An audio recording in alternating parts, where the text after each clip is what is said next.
Assalamualaikum warahmatullahi wabarakatuh. Halo Sobat Sanak semuanya, selamat datang kembali di channel Banjar Alkisah. Oh ya Sanak, kalau ini apakah namanya?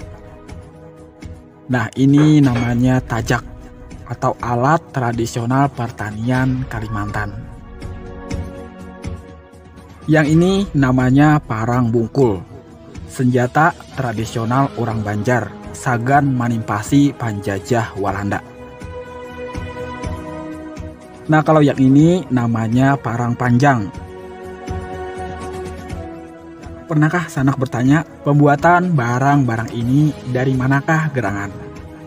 Nah, udang Sanakai, di video nang ini Mimin hendak mengungkayakan kisah di negara atau negara Daha. Ketika Mimin kecil dulu, sekitar tahun 90-an, Abah sering mengajakku pergi ke negara Daha. Ujar Abah, 4 kahikam menitiki parang ke negara. Menyebut negara Daha seantero Kalimantan, siapa yang tidak kenal dengan negara yang mempunyai keterampilan khusus, yaitu pandai besi. Dari zaman kerajaan, zaman penjajahan, hingga zaman kemerdekaan atau zaman modern, secara turun-temurun, pandai besi negara Daha masih eksis sampai sekarang. Inilah pandai besi negara Daha, sang pembuat senjata dari zaman ke zaman di Kalimantan. Selengkapnya silahkan Sanak simak video ini sampai habis.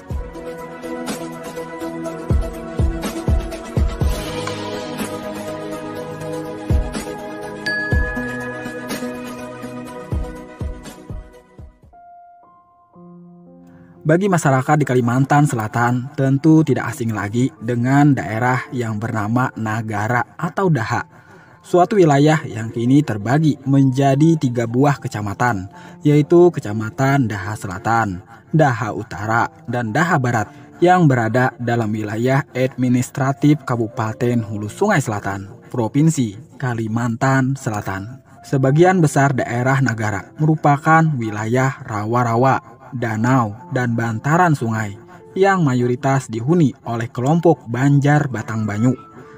Sebelum identitas Banjar terlahir, wilayah ini adalah ibu kota dari Kalimantan Selatan yang bernama Kerajaan Nagara Daha, penerus dari Kerajaan Nagara Dipa di Amuntai yang sekarang Kabupaten Hulu Sungai Utara. Maharaja Sari Kaburangan adalah Raja Daha yang pertama.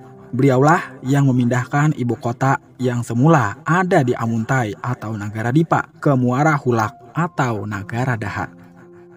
Pada era berikutnya, yakni era Kesultanan Banjar, wilayah Nagara Daha menjadi salah satu bagian dari wilayah Keadipatian Banua Lima yang meliputi 5 daerah lalawangan atau katamanggungan, yaitu Nagara, Alabihu, Sungai Banar, Amuntai, dan Kalua. Namun kemudian, saat Kesultanan Banjar berakhir dan dihapuskan secara resmi oleh Belanda pada tanggal 11 Juni 1860, daerah Nagara masih menjadi bagian dari wilayah Banua Lima hingga saat zaman peralihan dari pemerintahan Kesultanan ke pemerintah kolonial Hindia Belanda. Selanjutnya, pemerintah kolonial Hindia Belanda membentuk Kerasedenan Afdeling Selatan dan Timur Borneo, di mana pada tahun 1865 dibentuklah sejumlah Afdeling dan untuk wilayah hulu sungai. Salah satunya Afdeling Amuntai yang membawahi beberapa distrik, yaitu distrik Amuntai, Nagara, Balangan, Alai, Amandit, Tabalong, Kalua. Inilah dalam catatan Datu Sejarawan Idwar Saleh. Pada tahun 1898, Belanda mereformasi lagi administrasi kewilayahannya melalui pembentukan Afdeling Kandangan dengan wilayah bawahan Undera Afdeling Amandit, Nagara, Batang Alai, Labuan Amas, serta Undera Afdeling Banua Ampar dan Margasari. Dari sinilah wilayah Nagara asal mulanya menjadi bagian dari Afdeling Kandangan, kelak menjadi Kabupaten Hulu Sungai Selatan daerah kemerdekaan dan sekarang. Selanjutnya, sejak 1913-1949, Kandangan menjadi ibu kota dari seluruh wilayah hulu sungai dengan sebutan Afdeling Hulu Sungai. Sobat Sanak semuanya, tahukah Bubuhan Pian apa yang terkenal dari Nagara? Selain produksi ikan air tawar yang melimpah, daerah ini juga dikenal akan pesat pengolahan berbagai macam hasil industri, seperti gerabah, pusat pembuatan perahu, dan yang paling terkenal adalah industri pengolahan dari bahan logam. Industri ini menghasilkan berbagai macam untuk keperluan perkebunan, pertanian, dan terutama pembuatan senjata. Orang Nagara terkenal seantero Kalimantan, bahkan hingga keluar pulau Kalimantan sebagai pengolah besi terbaik. Senjata produksi para pandai besi Nagara juga diakui secara luas, baik dari segi kualitas maupun dari segi estetika atau seni penampakannya. Secara historis, tidak diketahui secara pasti sejak kapan orang-orang Nagara mulai memperoleh keahlian pengolahan bahan logam tersebut. Yang jelas hingga kini, pandai-pandai besi terkenal yang tersebar di wilayah Kalimantan Selatan mayoritas masih keturunan pandai besi dari Nagara. Dalam buku catatan sejarah asing, silakan Sanak baca sendiri nama bukunya. Di buku ini menceritakan tentang laporan seorang perwira Eropa bernama Gerbowski pada tahun 1899 tentang kunjungannya ke daerah Nagara, sebuah kota rumah panggung dengan sekitar 10.000 penduduk serta berbagai macam hasil industri yang dihasilkan, terutama industri logam dan senjata. Gerbowski mendatangi seorang pandai besi di Nagara, lalu ia memesan untuk minta dibuatkan satu buah belati. Gerbowski melihat sebuah tahapan pembuatan belati itu ditempa dengan teknik atau tempa lipat. Sebelumnya juga ada laporan dari seorang kapten infanteri pasukan Belanda bernama Hendricks tahun 1840-an tentang industri senjata di Nagara yang sangat terkenal, di mana senjata-senjata kaum Paderi di Sumatera diimpor dari daerah ini. Dalam laporan penyelidikannya tersebut, Hendricks menyebutkan tentang 70 pengrajin senjata api yang terkenal di Nagara. Masing-masing dari mereka punya tugasnya dalam membuat bagian dari senjata api dengan model lokal maupun model Eropa. Mereka juga membuat senjata api untuk Sultan Banjar tanpa dibayar apabila Sultan meminta dibuatkan senjata. Sebagai timbal baliknya, mereka bebas pajak per kepala dari Sultan.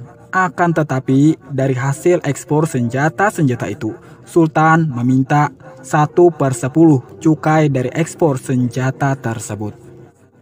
Dari laporan Kapten Hendrik juga diketahui pengrajin senjata di Nagara menggunakan bahan-bahan untuk membuat sebuah senjata, antara lain dari besi doson atau dari tanah dusun yang sekarang menjadi Kalimantan Tengah, baja dusun, besi Swedia, baja Inggris, pamor atau bahan nikel dari Sulawesi, tembaga, perak, dan kayu.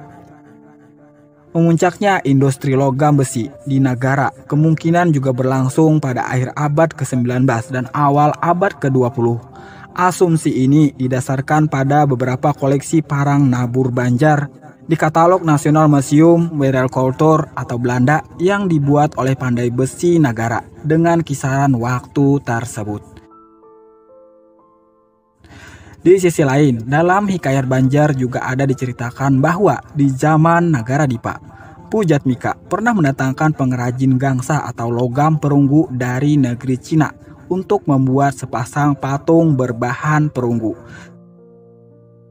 Memang sulit untuk melacak sejak kapan orang-orang Nagara memiliki keterampilan pengolah bahan logam, terutama dalam seni membuat persenjataan. Namun bisa diperkirakan pada era kerajaan Nagara Dipa dan Nagara Daha. Menarik kesimpulan bahwa sejak abad ke-19 dan awal abad ke-20, proses pengolahan bahan besi di Nagara sudah cukup pesat.